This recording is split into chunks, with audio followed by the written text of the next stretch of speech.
इप्सिता, कक्षा 9वीं, एमरेल, HCPS की छात्रा। आज आपके समक्ष संत कबीर के जीवन व उनकी रचनाओं पर संक्षिप्त रूप से प्रकाश डालना चाहूँगी।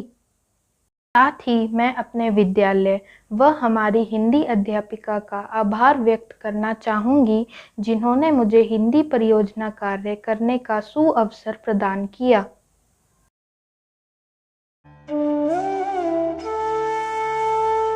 कबीरदास एक व्यक्ति नहीं बल्कि एक व्यक्तित्व, न हिंदू न मुसलमान, संसार को आईना दिखाते कबीर, समाज में व्याप्त कुरीतियों पर कुठाराघात करते कबीर।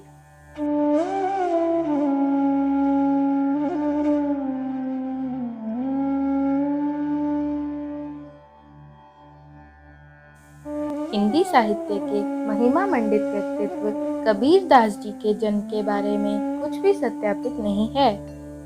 कबीरदास जी के माता पिता के बारे में एक राय नहीं है, फिर भी माना जाता है कि उनका जन्म 1398 में काशी में हुआ था। कबीरदास जी के जन्म के बारे में अलग अलग धारणाएं हैं।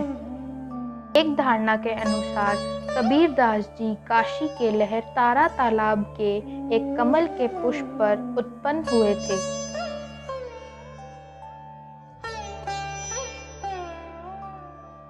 चौदह 1455 साल गए, चंद्रवार एक ठाठ ठए, जेठ सुदी बरसायत को, पूरण मासी तिथि प्रगट भये। घन गरजे दामिनी दम के, बूंदे बरसे झर लाग गए, लहर तालाब में कमल खिले तह कबीर भानु प्रगट भये। कबीरदास जी निरक्षर थे, परंतु विभिन्न भाषाओं का उन्हें ज्ञान था। वे साधु संतों के साथ कई जगह भ्रमण पर जाते रहते थे, इसलिए उन्हें कई भाषाओं का ज्ञान हो गया था। उनकी रचनाओं और दोहों में ब्रज, हरियाणवी, पंजाबी, हिंदी, अवधी, राजस्थानी समेत खड़ी बोली देखने को मिलती है।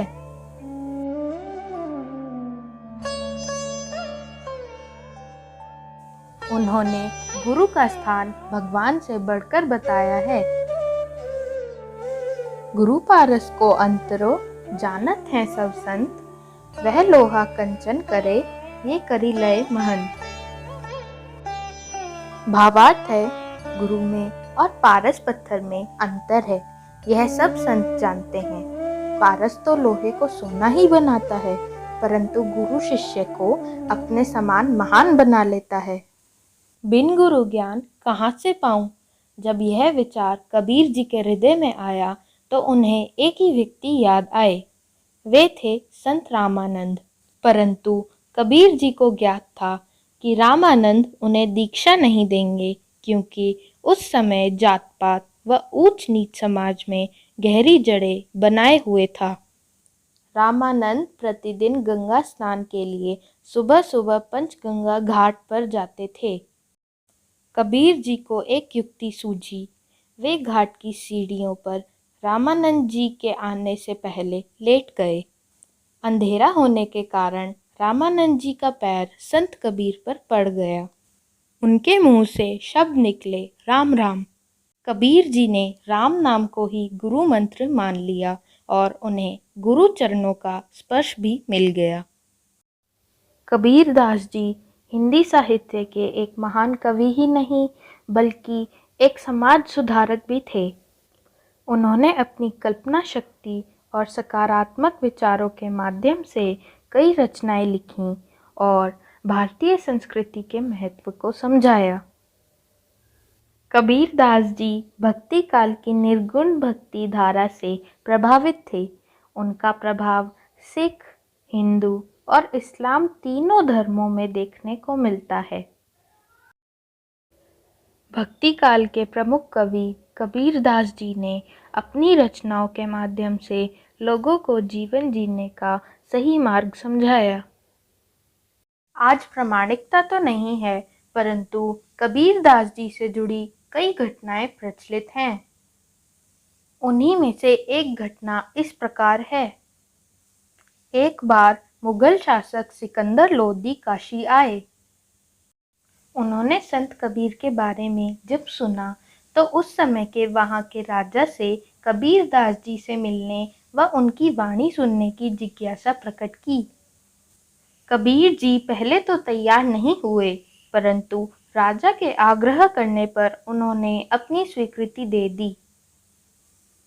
जब कबीर जी सिकंदर लोदी के सामने पहुंचे तो उन्होंने उनका उसी प्रकार अभिवादन किया जिस प्रकार वे सभी से मिलते समय करते थे।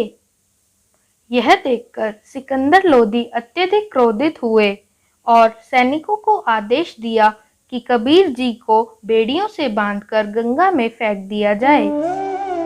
आज्ञा का पालन किया गया, परंतु संत कबीर दास की बेड़ियां स्वतः ही टूट गईं और वे आश्चर्यजनक रूप से पानी के ऊपर ध्यान मुद्रा में आ गए।